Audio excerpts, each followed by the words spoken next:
What up, Talkin Fight fans? Thanks for tuning in to today's episode of Knuckle Up with yours truly, Mike Orr. I've got a good one for you. It is Hump Day.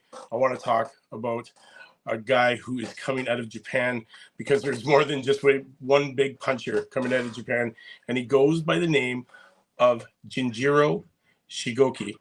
Although he's not much of a destructive force as Inoue, he still packs a ton of power in his tiny 5-foot frame, guys.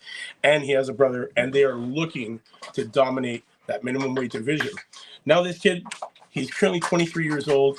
Titles held interim IBF minimum weight championship.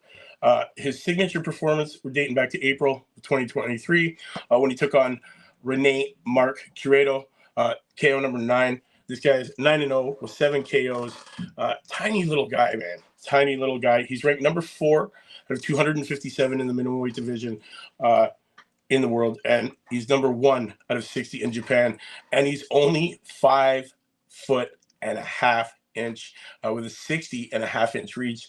And guys, he is scheduled to take on Daniel Valladares for the IBF World Minimum, and this one's taking place October 7th, guys. You're not going to want to miss this one. This kid packs a punch, man. Let me just tell you. This Saturday, both the brothers are fighting on the same card.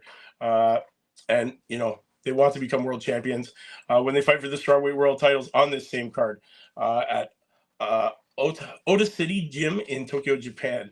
Ginjiro, he's 9-0 with 7 KOs. The ring's number 4 ranked straw weight right now, will challenge the IBF title holder Daniel Valladares, who is 26-3-1 with 15 KOs, and the ring's number 6 rated guy at 105 pounds. The two initially met January 6th on the same venue, where a head clash left the defending champion unable to continue in the third round, rendering the bout a no contest. The cut wasn't fully healed for a projected spring rematch. Ginjiro, he suffered a foot injury, which curtailed that fight. So definitely watch out this weekend, man.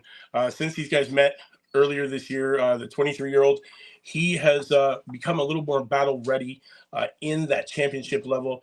So he had to, overcome a difficult start where he had to get off the canvas to stop the former IBF titleist Mark Rene Curedo, which was that KO 9 in April. And these guys are looking to dominate this minimum weight division. They want all the titles. The brothers want to split the 2 titles and just not let anybody have these fights, have these belts. So be on the lookout for these guys, man. They're very dangerous. Japan has a lot of good kept secrets. This kid, Ginjiro, he was born in Kumamoto, Japan, where his family owned a painting business. He has 3 siblings. His introduction to combat sports was through karate while in kindergarten. He began boxing at the Honda Fitness boxing gym at the age of 10, giving up karate 2 years later in order to focus on boxing. And as an amateur, he won 5 national titles and compiled a record of 56-1 with 17 KOs. His only loss came to his older brother, Yuta. So both these guys are going to be fighting on the same card, so be on the lookout for it this weekend if you guys can catch it. I know there's all these places around where you can watch it, so you're not going to want to miss it, man. These brothers were scheduled to face each other in the final of a domestic tournament, but agreed not to fight, with Ginjiro's corner throwing in the towel as the bell rang to signal the start of the first round. So these guys want to rule the same division together. They don't want to fight each other. So his older brother is looking to move up to 108 after dominating and taking these 2 titles at 105. And then his brother, Ginjiro, says, you know what? I'm going to take the other 2 titles after you move up. So these guys are not wanting to fight each other, but definitely are looking to dominate these small weight classes. So, guys, it's Wednesday. It's your man, Mike, saying look out for this guy, man. Ginjiro Shigeoka, number 4 ranked in the world in that minimum weight. Only 23 out of Japan. Like I said, there's a lot of hard-hitting guys coming out of Japan, like Inoue, but, not as destructive, but definitely as dominant, man. He's being very dominant in the ring. And this fight between him and Valladares for this IBF title is going to be a banger. So make sure you tune in for this one on the weekend. You're not going to want to miss it. I know it's going to be a big fight. You heard it here from your man. watching all these prospects, the young, hungry, undefeated, undiscovered prospects from around the world, and bring them to you so you guys can watch them, because you know what?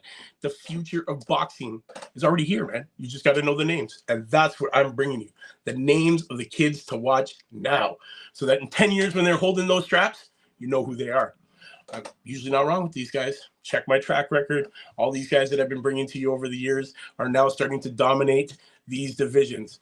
Guys, I know what I'm talking about. Thanks for tuning in. Thanks for supporting the channel. You know what it is, man. It's your man, Mike, on Knuckle Up, saying fighting solves everything. Remember that. I'll see you Friday for Female Friday and the Friday night panel. So, guys, you know what it is, man. Peace. Knuckle Up.